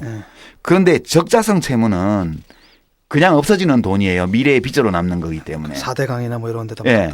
근데 이제 4대강이 그게 뭐 경제 발전에 도움이 되는 것 같으면 괜찮아요. 근데 그 민폐만 되고 있잖아요, 지금. 그러니까 이명박 정부 당시에 한 80조 원 내외의 그 80조, 90조 정 수준의 재정 적자를 봤는데 그게 대부분 한국 경제의 성장 동력을 키우는데 도움이 안 되거나 오히려 마이너스를 주는 부분에 집중됐다는 거예요. 사실 이 적자성 채무는 노무현 정부 5년 동안 다 합쳐서 18조 5천억밖에 없었어요. 5년간요. 근데 지금 박근혜 정부 들어와서 더 심해진 게 2013년 이게 첫 해인데요. 첫 해 21조 원. 그럼 작년이 두 번째 해인데 그때 29조 5천억, 3천억, 30조 원이에요. 합쳐서 이미 50조 원을 넘었어요. 2년 동안. 2년 반 동안. 금년도에 지금 추경 편성까지 해서 계산을 해보면 추경에 뭐 한 9조 얼마인가까지 해보면 약 47조 원 정도 적자성 채무가 예상이 돼요. 올해만요. 그러니까 이 3년 동안에 100조 원이에요. 100조 원이에요. 이대로 가면 박근혜 정부 임기 끝날 때가 되면 이 임기 5년 동안 200조 원 가까운 적자성 채무를 지게 되는데 이게요. 지금 GDP 대비 규모가 금년도는 3%를 넘어가요. GDP 대비 규모의 그 적자성 채무가 3%가 넘어가면 이거는 유럽연합 가입 기준이 있잖아요. 그게 GDP 대비 3%거든 신규 채무가. 너무 가혹하고 거기는. 그거보다 거기는 어마어마하게 심하게 보통 GDP 100% 정도의 국가 채무는 양호하다고 얘기를 하고 그런 지역인데 거기보다 지금 더 가는 거거든요 지금. 그러니까 이거는 저는 이렇게 되면 농담으로 제가 4대강 팔 때 4대강 파지 말고 차라리 저 난지도에다가 기재 피라미드 선호배 되는 피라미드를 짓자. 그 관광 자원이라도 되지 그거가 않느냐. 덜 해로워요 오히려. 그냥 돈 나눠주면 되죠. 그러니까 이번에 돈 쓸 때가 얼마나 많으냐면 이번에 메르스 때 우리가 봤잖아요. 지방에 믿을 만한 병원이 없으니까 전부 삼성으로 몰려왔고 삼성은 방역 능력이 없었고 거기서부터 이제 시작된 거잖아요. 그럼 당연히 나오는 얘기는 지방에 공공병원 짓자잖아요. 그거 돈 많이 들거든요. 그거 지우면 되잖아요. 그렇지. 그럼 국가가 안 났으면 짓기 힘들어. 예, 그리고 방역이라고 하는 거는 다 이 병원 경영자 입장에서 다 낭비거든요. 낭비가 음압병실 아니라. 이런 거 쓰지도 않는 걸 평소에 갖고 있는 거니까. 뿐만 아니라 방역이 너무 잘 되면 환자가 내원 환자가 줄어서 안 돼. 그러니까 자 이렇게 저는 뭐 적자는 국가 적자는 지금 경기가 나빠요. 2%이기 때문에 정부 지출이 늘어나는 게 필요한데 어디다 쓰느냐가 문제라는 거예요. 제가 상상을 좀 한번 해볼게요. 네. 아직 대통령이 좀 아닌 것 같아. 그래서 저한테 이제 대통령을 상상하시면 안 되고 머리를 비워야 되기 때문에. 그러니까 어쨌든 대통령이 좀 아닌 것 같아요. 그래가지고 맛이 좀 간 것 같아. 그래서 내가 하나님 원래 그런 것 같아요. 맛이 간 게. 하나님 건너를 받아가지고 내려오려고 내가 대통령이 됐어. 그다음에 지금 두 분을 갖다 내가 끌고 들어갔어요. 한국 경제를 보는 거야. 어떻게 해결할 건가? 어디서부터 손대야 됩니까? 이제 그거 들으려고 지금 정태인 소장 모시고. 슬쩍 빠지네. 어떡해. 나는 게스트잖아. 아니 저기 저는 나는 게스트가 아니야. 저는 자유주의자 난 소리도 좀 진행자잖아. 듣고 좌파 소리도 여태까지 듣고 자기가 그러는데. 전문가 인양 얘기를 하다가 갑자기 산 거지. 뭐 저기 소득주도 성장이라고 하는 거는 기본은 임금이 올라가는 것부터 시작하는 거죠. 가령 지금 최저임금 논의되고 있잖아요. 이 치사하게 30원 올려준다고 지금 30원. 이 노동계에서는 생활비를 기준으로 해서 이제 10,000원 만들자 그랬는데 그건 80% 이상 좀 심하긴 하죠. 근데 오바마가 9달러 20인가 되었는데 10달러 10센트를 올리자 그런 게 그게 40% 인상이에요. 우리나라에서 지금 40% 인상하면 한 8,000원 돼요. 8,000원. 예. 독일 같은 경우 뭐 이걸로 좀 재미를 좀 봤죠. 일부 주에서. 그러니까 독일은 주별로 좀 다르더라고요. 그 많이 올린 주일수록 경제 형편이 낫다고. 그건 뭐 특히 수출이 잘 안 될 때는 그 노동자 특히 임금이 올라가는 것도 위의 임금이 아니라 아래의 비정규직이라든가 이런 사람들 임금이 올라가는 건 올라가는 것만큼 소비가 되기 때문에 경제에 도움이 되거든요. 슬픈 얘기죠, 그죠? 예. 저축할 여력이 없어갖고 돈 버는 대로 다 써자. 이 하위 20%는 지금 120%의 소득의 120%를 지금 소비하고 있기 때문에 그거 올리면 분명히 그 소비가 늘어나는데 도움이 되죠. 그러니까 지금은 한 25% 올리면 7,000원이거든요. 그럼 7,000원 정도까지 올리는 것부터 아마 정부가 나서서 할 일이겠죠. 7,500원 정도 돼요. 그리고 그러니까 시장에 직접 개입하기 힘든 거는 사실은 그 주장을 할 수 있는 사람들, 임금을 올려야 된다고 주장할 수 있는 사람들 힘을 강화시켜 주면 되는데 우리나라의 지금 노조는 이미 확실한 힘을 갖고 있는 데만 있거든요. 그것도 재벌 기업이기 때문에 재벌도 여유가 있으니까 뭐 하청 기업에서 돈을 끌어오든 어떻게 주니까.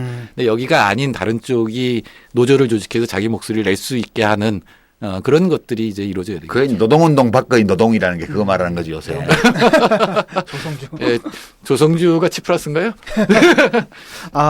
또 한 가지는 지금 보면은 우리나라가 그동안에 이제 수출 주도형 경제였잖아요. 근데 지금 수출이 지금 정체되어 있는 것 같아요. 이런 것도 굉장히 오랜만에 보는 것 같은데. 네, 전 세계가 다 나쁘니까. 전 세계가 나빠서. 이웃집 상황이 나빠서 그런 거예요. 전 세계가 나쁘고 또 하나는 이제 일본이 이 양적 완화를 하면서 N 값 확 떨어뜨렸거든요. 그래서 우리나라가 N에 대해서는 가치가 막 올라가니까 그 타격을 받는 거군요. 그러니까. 예, 미국하고 유럽에서는 상당한 타격을 봐요. 특히 자동차 같은 경우는 일본을 막 따라가다가 지금 그게 꺾여 버렸어요. 미국 시장에서. 그거는 엔저 영향이 분명히 있다고 봅니다. 그런데 우리는 왜 그럼 원저 현상으로 맞서지 않는 거죠? 그러면 돈을 풀어야 되는 거고 그게 썩 좋은 지금 정책은 더 풀 아니에요. 수가 없어요. 지금 국내 경기가. 일본 같은 경우는 어떻게 푸는 거예요? 그럼? 아니 그거는 이제 마지막 이거밖에 없다라고 생각해서 그쪽은 이제 아예 그냥 마약을 맞는 겁니까? 그렇죠. 제가 보기에는 그런 건데 뭐 그것도 쓸 수 있는 정책인데 네. 그게 과연 그 일본의 어떤 소득 불평등이라든가 노인들한테 너무 많이 가 있는 게 교정되는 그런 방향으로 지금 가고 있느냐라는 면에서 보면은 그렇게 효과가 없을 것 같다. 그 엔저가 장기 지속되면 한국 경제가 위험해진 때가 많아요. 그건 뭐 당연하죠. 얼마나 갈까요, 그 엔저가 그럼? 근데 지금은 아마 지금 이 아베의 인기로 봐서는 그 할 때까지 해가지고 경제를 살려서 다른 모든 거에 비해서 경제를 살려서 자기 그 정권의 정당성을 유지하려고. 정당성을 갖다 지금 하려고 하니까 계속 갈까요? 당분간? 왜냐하면 지금 그리고 그걸 갖다 딴 나라가 뭐라고 못하는 게 미국은 이미 많이 했고 유럽도 지금 하고 있고 더 할 거거든요. 지금 그리스 때문에. 그러니까 이제 일본이 하는 거에 대해서 뭐라고 못하는 상태에 지금 돼 있는 거죠. 그 부분이 이제 상당 기간 한 10년, 그러니까 엔저는 그렇게 못 갈지 모르지만 경제가 완전히 전 세계 경제가 회복되는 굉장히 오래 걸릴 거거든요. 그렇다면 그 적어도 10년 정도는 한국이 수출을 통해서 옛날처럼 갑자기 경기가 회복되거나 이런 상황은 기대하기 어렵다라고 봐야 돼요. 그러면 좀 내수로 가야 되는 건가요? 그럼요. 예. 내수 우리가 5천만이에요. 그 결코 작은 나라 아니고 작은 나라 자꾸 아니고. 작은 나라라 그러는데 인구로 보면 굉장히 큰 나라예요. 아, 그리고 그럼 부동산 정책은 어떻게 해야 됩니까? 부동산은 가격이 천천히 떨어지는 게 제일 좋죠. 지금 이미 너무 높은 상태이기 때문에. 근데 이렇게 올려놨다가 금융위기하고 겹치면 폭락을 하거든요. 폭락하면 안 돼. 폭락을 부동산은 내리긴 하면은- 내려야 되는데 폭락하면 안 돼요. 폭락을 하면 금융위기가 오기 때문에. 근데 정부에서는 지금 올리고 있잖아요. 예, 그게 유일하게 지금 건설 경기를 일으키고 사람들도 근데 거기 이제 옛날하고 달라진 게 옛날엔 집값 올라가면 주가 올라가면 사람들이 소비를 늘렸어요. 그렇죠. 근데 요새는 그게 새로운 현상이 집값 오르고 주가 올라도 소비를 안 늘리고 네, 미래가 불안해가지고.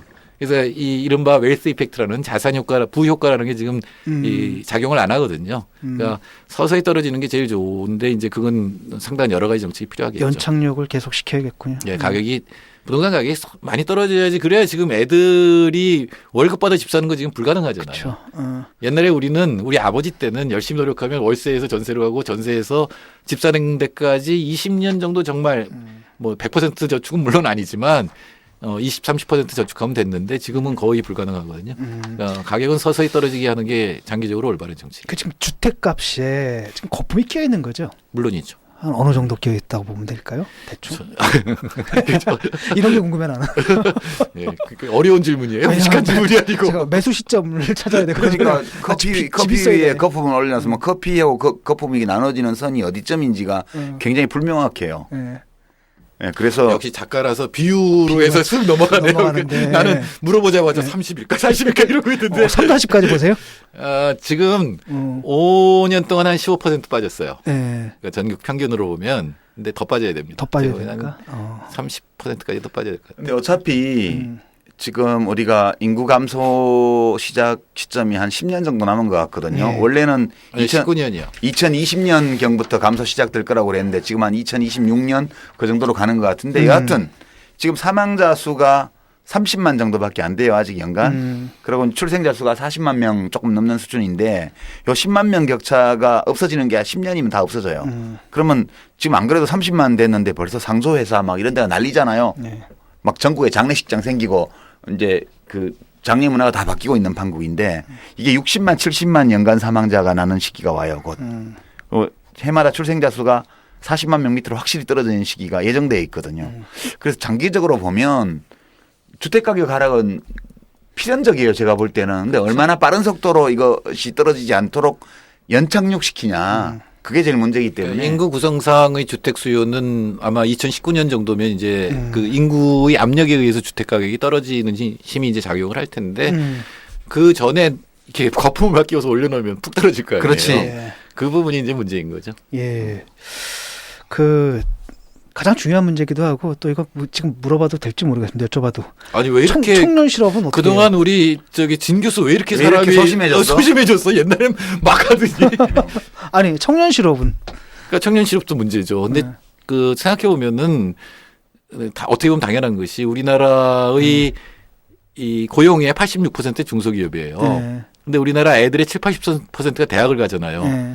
근데 대학 가서 돈도 많이 썼는데 그리고 이제 야 이렇게 돈을 많이 썼는데 네가 그래도 건듯한 직장 가야지. 그런데 가야 될 때는 15%밖에 없는 거예요. 그쵸. 그러니까 대기업이라든가 뭐 전문직이라든가 공무원이라든가 80%가 80%가 어떻게 15% 안에 다 들어가요. 그러니까 계속 집에서 취업 준비를 하게 되는데 이게 1년에 60%가 적체가 되면 10년이면 600% 적체 아니에요.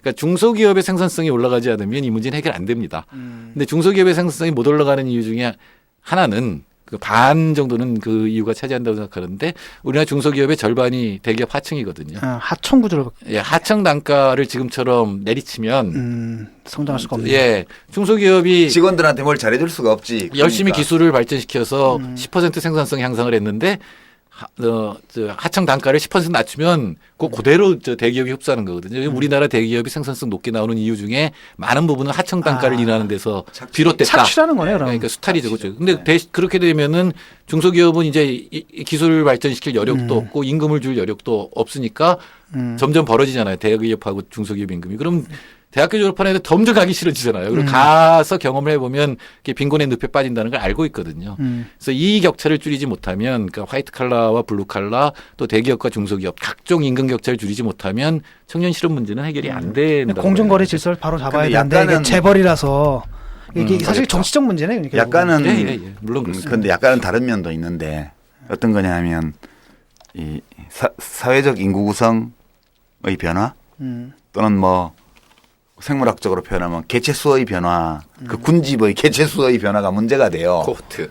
그러니까 지금 입직하는 그러니까 25살 만 25세 입직한다고 보면 지금 입직하는 청년들이 1990년생이에요. 여기가 저출산 현상이 본격화된 초입 단계의 출생자들이거든요. 요때가 이제 50만 명 좀 더 태어난 그 정도 세대고요.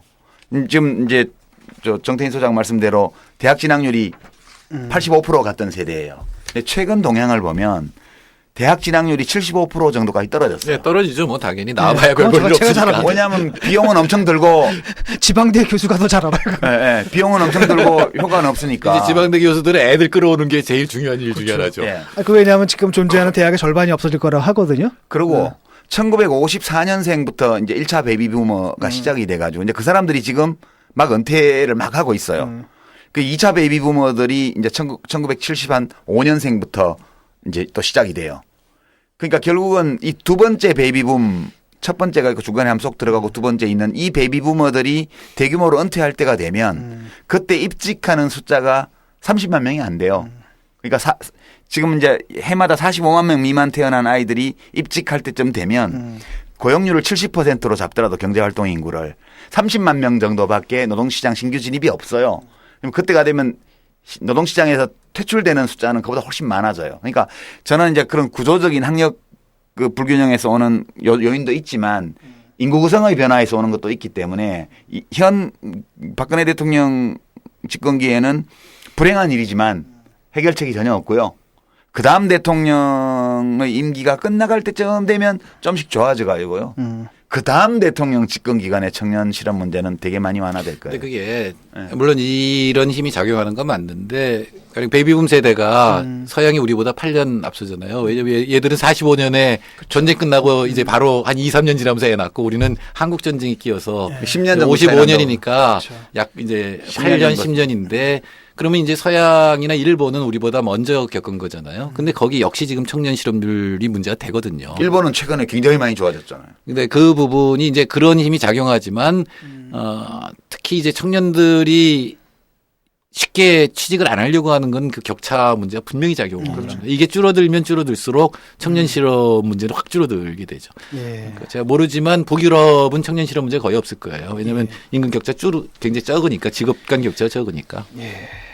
마지막으로 이제 그 뭐 가계 기업 정부 각 경제 주체들이 이제 위기를 극복하기 위해서 뭘 해야 되는지 왜 오늘 시나리오 없는 이 큰 질문을 자꾸 하실까? 아니 이제 모신 김에 뭐 최근에 너무 그러니까 궁금해져가지고 이제 오늘이 마지막 날이에요. 왜 이렇게 자꾸 이상한 거 물어봐요?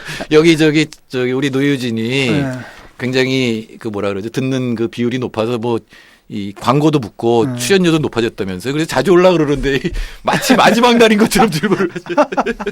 아니 그 잡 쉐어링이라고 있지 않습니까? 또 예, 예. 임금 피크제 얘기도 나오고 이런 얘기를 좀 해주십시오. 지금 그 일자리를 나누자는 얘기인가요? 뭐예요? 그러니까 우리나라의 가장 큰 문제 중에 노동 시간이 너무 길죠. 예. 멕시코 다음으로 길어요. 우리가. 예, 그리고 그리스가 OECD. 3위예요. 그러니까 그리스 사람들이 이제 배짱이 아니에요. 그러니까 멕시코, 한국, 그리스 순이에요. 근데 이제 우리나라의 노동 운동을 보면 굉장히 재밌는, 어떻게 보면 비극적인 운동인데, 이 우리나라 핵심 민주노총 노동자들이 노동 시간 늘리기 운동을 해요. 더 일하겠다고. 예, 잔업을 더 많이 하겠다. 예, 잔업을 돈을 더 하고 많이 벌겠다는 얘기죠. 1.5배 투쟁은 하지만 노동시간 줄이자는 운동은 안 해요. 왜 그러냐면은 그 가했돈, 그러니까 초과 임금을 받아야지 아이들 사교육시키고 집 때문에 진 빚 갚기 때문에 그렇거든요. 그러니까 집하고 사교육이네. 그렇죠. 그러니까 그 부분에 그러니까 사회적 개혁이 안 되면은 네. 여러 가지 문제, 그러니까 가령 뭐 청소년 문제나 여러 가지 이제 문제가 안 되는데, 그러니까 노동 시간을 줄이면 사실 그렇잖아요. 그러니까 극단적으로 말해서 전부 로봇이 생산하면은 우린 자유가 늘어나죠. 로봇이 다 먹을 거 만들어주는데. 근데 문제는 한 사람이 로봇을 다 갖고 있으면 나머지 다 굶어 죽는다는 얘기거든요. 그렇지. 그러니까 로봇을 그러니까 골고루 갖게 되면은 생산력 발전이 문제가 아니잖아요. 근데 지금 적어도 70년 이후로 전 세계에서 일어난 현상은 그 생산 수단이 집중된 거예요. 일부 사람들한테. 그러니까 다른 사람들은 그게 노동 시간을 줄였으니까 절대적으로. 그러니까 다른 사람들은 일할 게 없는 거고 일하는 데 들어가서는 노동 시간을 줄이지 않으려고 하는 거잖아요. 그러니까 제가 보기에는 그 부나 소득의 평등을 이루면은 사실은 자연스럽게 노동 시간도 줄이는데 합의할 수 있거든요. 왜냐하면 그 생산수단을 소유함으로 해서 나한테 오는 이익이 있고 그게 충분하다면 또 복지가 잘 된다면은 굳이 일을 많이 할 필요가 없잖아요. 이 말씀이 맞는데 근데 참 그렇더라고. 너무 낙관적이요? 낙관적이고 이제 톨스토이 아름다운 얘기 같죠. 이 고민을 톨스토이도 했어요. 톨스토이가 이제 국가는 폭력이라는 글에서 써놓은 걸 보면 저는 아나키스트는 아닙니다. 예. 이제 이 얘기 저 사회주의에 대해서 뭐라고 이제 간접적으로 얘기를 했냐면 밑에서 난로에 불을 떼면 허덕에 공기가 위로 올라가는 건 당연하다는 거야. 어? 근데 이제 어떤 사람들은 이 공기가 못 올라가게 자꾸 누르려고 그러는데 그래봐야 소용이 없는데. 응? 그러니까 어떤 얘기냐 하면 우리가 잡 쉐어링 그러니까 일자리가 전체적으로 부족하고 우리 노동시간이 너무 기니까 우리 인간다운 삶, 저녁이 있는 삶을 찾기 위해서 하루 8시간까지만 딱 일하고 잔업을 되도록 하지 말고 잔업을 하더라도 최소한만 하고 그리고 그 대신에 고용량을 늘려가지고 각자가 받는 몫은 조금 줄어들더라도 그 대신 여가 시간이 늘어나고 더 많은 사람들이 함께 참여를 할 수 있으니까 이거 좋지 않냐 이렇게 물으면 기존에 괜찮은 일자리를 가진 사람들 쪽에서는 그럼에도 불구하고 여가 시간을 갖는 것보다 더 많은 현금을 갖기를 원하는 거예요. 왜냐면 갖고 싶은 게 많으니까 여전히 더. 그러니까 위로만 밑에서 화덕에서 자본주의라는 불을 떼니까 다 공기들이 열받으면 위로만 가려는 거지. 아 이제 이만하면 많이 올라왔다 우리는 옆으로 가자 이렇게 안 한다는 거야 사람들이. 그래서 이제 톨스토이는 이걸 엄청 고민하다가 결국은 종교에 귀의하게 되죠. 그러니까 사실 그것도 격차가 심해지면 내가 더 일해서 올라갈 때가 있잖아요. 격차가 심해지고 특히 미디어가 위에만 보여준다 그러면 저게 우리 현실인 거라고 착각을 해요. 또는 내가 절로 올라갈 수 있다라고 하는 착각을 하게 되고 그게 이제 그런 현상을 벌이겠지만 굉장히 좁고 미디어 자체도 그 뭐 중상층을 보여줘도 나하고 그렇게 차이가 안 나면 그렇게 노동 시간 자체를 늘려야 될 이유는 없거든요. 예. 그러니까 집값이라든가 학력에 의한 차별 이런 것들이 지금 그런 현상을 만들었다고 잡 봐야 쉐어링 되겠죠. 이런 것들이 이제 실제로 실현이 되려면은 일단은 그 뭡니까 기업, 그다음에 노동조합, 그다음에 정부, 뭐 일종의 뭐 사회적 대타협 같은 게 지금 필요한 사회적 상황이죠. 대타협 없이는 사실 불가능한 일이죠. 이 임금 사례를 피크제 같은 경우는 어떻습니까? 임금 피크제는 기업 수준에서 할 수는 저는 있겠죠. 저는 할 수는 있겠지만. 합리적인 방안이라고 생각해요. 근데 예. 지금 노동운동 하시는 분들한테는 그게 단지 임금을 깎는 어떤 수단이다. 왜냐하면 다른 어떤 제도들하고 연결이 안 돼 있는 상태에서 그것만 딱 도입한다 그러고 그걸 가지고 이 기존의 노동자들이 청년 고용을 가로막는 적이라고 공격을 하니까 그렇게 대응하지만 임금 피크제 자체는 합리적인 방안이라고 저는 생각해요. 근데 사람들은 얘기하죠. 아니 임금 피크제 적용받을 만큼 한 공장에 한 회사에 근속하는 사람 몇 명이나 되냐. 예, 그것도 그런 게 문제인 거예요. 아니, 근속 우리나라가 전 세계 제일 짧아요. 4.5년이니까 4년 반이니까. 뭐 피크제 할 것도 그러니까 없네. 그러니까 사실은 그게 큰 의미도 없는데. 우리나라 전 세계에서 가장 이직률이 높은 나라고 가장 해고의 자유가 남발되고 있는 나라죠. 뭐 하면 좋은데 사실은 이게 큰 실효성이 그러니까 여러 있는 데도 가지로 아니네. 지금 모든 나라가 연금이 문제가 되니까 퇴직 연령을 뒤로 미루거든요. 근데 퇴직 연령을 뒤로 미루게 되면 그 임금이라는 건 그 옛날만큼 받으면 안 되죠, 당연히. 근데 그게 전체적인 사회적으로 내가 이렇게 살면은 안정적으로 살 수 있다라고 하는 다른 제도들이 안 갖춰져 있는 상태에서 그것만 딱 집으니까 이제 예, 문제가 되는 거예요. 그러니까 그런 현실 때문에 우리나라가 이런 거예요. 우리의 삶이 이런 거고요. 이거는 사실 뭐 어떤 리더의 개인 잘못이라든가 어떤 특정한 정파의 잘못이라든가 이렇게 묻기 어렵다고 저는 생각을 해요. 이게 지금까지 우리가 열심히 달려서 와 있는 우리의 현실이고 그다음에 이 현실 속에서 우리가 각자가 가지고 머릿속에서 가지고 있는 사고방식이고 가치체계고 관념인 거거든요. 지금 우리 사회를 보면 아까 정태인 소장 말씀하신 것처럼 같이 살 수 있는 방안을 강구하기보다는 어떻게든 나만은 살아남아야 돼. 이것이 압도적으로 강하고 이것을 이용해서 지금 다 갈라치기 해가지고 지금 하는 거 아니에요. 예. 그래서 뭐 그리스에 비해서 한국이 빠르게 IMF 구제금융을 졸업했지만 현재 이 상황을 생각해 보면 우리도 그게 극복한 게 제대로 극복한 게 아니다. 그거의 후유증이 지금 너무나 크다 이런 생각 듭니다. 패스트를 극복하고 콜레라를 얻은 거 비슷해요. 뭔가 좀 만성 질환 없을까? 예. 뭐그 마지막으로 그럼에도 불구하고 한국 경제의 전망은 나쁘죠. 나쁘게 보세요? 지금 뭐 추경 별 근거도 없는 추경을 막 해가지고 지금 3% 맞춘다는 거거든요. 근데 금년 초에 얘들이 3.8%라고 자신했어요. 제가 아마 여기 봤을 때인 것 같은데 2% 후반대다 우리 그랬는데. 3% 못할 거라고 같이 예, 얘기했어요. 예. 근데 아마 지금은 메르스는 큰 영향을 안 미쳤을 텐데 그거보다 더 낮게 나올 겁니다. 아마 지금 한 2.45 정도밖에 안 나올 거예요. 네. 그래서 추경해도 2.5 넘기기 어려워. 2.5는 넘기겠죠. 네. 왜냐하면 지금 30조 정도 되면은 그럼 거의 뭐 아니 근데 이 그게 올해만의 현상인가요? 아니면 그 뒤로 아니요, 계속. 그 뒤로 타임렉 때문에 지금 금년 하반기에 추경을 뭐 20조 원, 19조 원을 한다 하더라도 그거 지금 7월 달 국회 몇월 지금 벌써 7월 아니에요. 7월 8월에 국회 열어서 통과시킨다 하더라도 집행되려고 하면 뭐 그런 시차 8, 9월 가서 집행되면 연말까지 통계고 어떻게 잡히겠어? 근데 막 끌어다 쓰겠죠, 뭐. 하여튼 그 문제가 뭐냐면은 우리나라는 수출과 투자가 차지하는 비중이 굉장히 큰 나라예요. 미국은 GDP에서 소비가 차지하는 비중이 80%예요. 근데 지난 10년간 GDP에서 소비가 차지하는 비중이 가장 빨리 떨어진 나라가 우리나라예요. 한 6.8% 떨어져서 지금 한 62%거든요. 60%밖에 안 돼요. 그러니까 이게 적어도 70%까지 늘어날 수 있는 여지가 있다는 얘기거든요.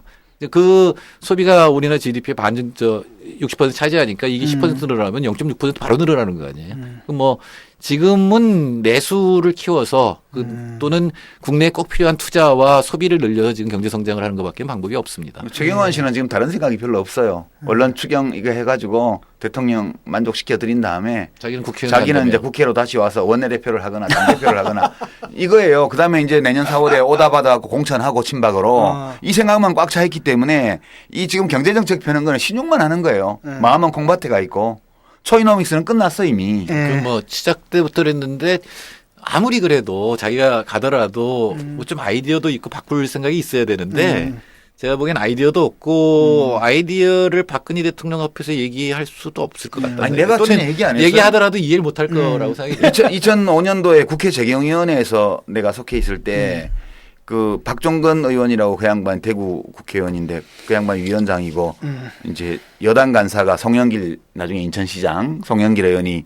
그때 이제 뭐 재선 의원인가 뭐 그랬는데 하여튼 간사고 최경환 의원이 당시 한나라당 야당 간사였다고요. 최경환 의원은 지역구가 어디예요? 경산청도 대구 바로 옆에. 그럼 뭐 아무렇게 해야 되겠다. 근데 그 박종건 위원장하고 이 최경환 간사하고 송영길 간사가 모이면 늘 하던 얘기가 골프 얘기였어요. 그게 뭐 누가 보여도 그렇던데. 아니 안 그래. 그 의원들 다 그렇지 않아요. 근데 이렇게 앉아서 위원장실에서 유작가야 못 보면 치니까. 그때 최경환 씨를 내가 보면서 아, 저 사람 경제기획원 상공부 출신이라고 들었는데 저렇게 지적인 면이 하나도 없는 사람이 있을 수 있어? 그 생각을 했었어요. 근데 그 사람이 이렇게 막 경제부총리 하는 거 보면서 망했다 박근혜 정부. 그런데 아니나 달라 지금 이 사람은 마음이 다 콩밭에 가 있어요. 예. 아이디어 원래 없는 사람이야. 예, 청취자 여러분도 오늘 저희와 함께 하시면서 느끼셨겠지만 정치가 어디로 가든 나만 열심히 살면 된다는 생각, 그 생각이 착각이라는 것을 지금 그리스가 생생히 보여주고 있습니다. 그리고 남의 일이 아니에요. 지금 바로 옆에서 박근혜 정부 또 초이노믹스가 생생하게 보여주고 있습니다. 박근혜 대통령이 사실은 이렇게 이쪽 여기 좀 비어 있는 분인데 그 최경환 씨도 사실은 뭐 크게 다르지 않은 사실 이분들이 이분들이 비어 있진 않대잖아요. 골프로 가득 차. 골프로 가득 차 있는 우리 방송을 좀 들으셔야 돼 그분들이. 아, 이해가 안 될걸요. 야, 일단 무엇을 해야 될지 모르겠습니다. 어쨌든 뭐 너무 늦기 전에 이건 안 돼라고 분명히 얘기해야 되지 않을까 이런 생각을 해봅니다. 오늘 방송 여기까지입니다. 감사합니다. 오늘 나오셔서 너무 감사합니다. 예, 감사합니다. 네, 네, 앞으로도 또 수고하셨습니다. 종종 예. 나와주십시오. 네, 제가 네, 궁금한 감사합니다. 게 계속 예. 생길 것 같습니다. 네, 고맙습니다. 제가 집 살 때까지. 집은 한 2, 3년 후에 사면 되죠. 네. 나도 지금 집 없는데. 건축주의 철학과 개성을 닮은 집을 추구하는 목조주택 전문기업 꿈꾸는 목수가 정치 카페를 후원합니다.